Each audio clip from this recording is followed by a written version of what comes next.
Thanks for joining us. We start with new developments following an explosion in northern Minnesota. We now know at least one person who was hurt has died. Northern News Now's Isabella Zadra joins us in studio with the very latest. Isabella?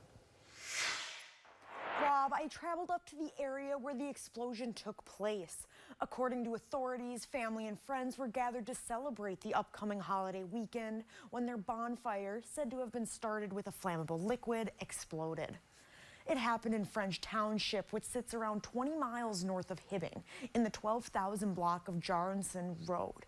First responders were dispatched to the scene around 8:20 Friday night.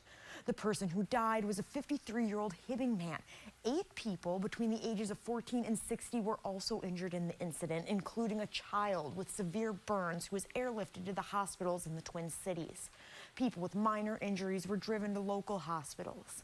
Many local authorities responded to the call to help, including the French Township Fire, EMS, and first responders. We've reached out to the French Township's fire department for an interview, but they did not have a comment for us at this time.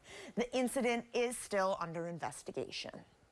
All right, thanks, Isabella. And authorities have identified the person who died and people injured in the campfire accident Friday evening. According to officials, a 53-year-old Marvin Thiessen of Hibbing died from injuries. The 14-year-old who was airlifted to Minneapolis was a girl from Saginaw. We've got a list of the rest of the people who sustained injuries in the incident at northernnewsnow.com.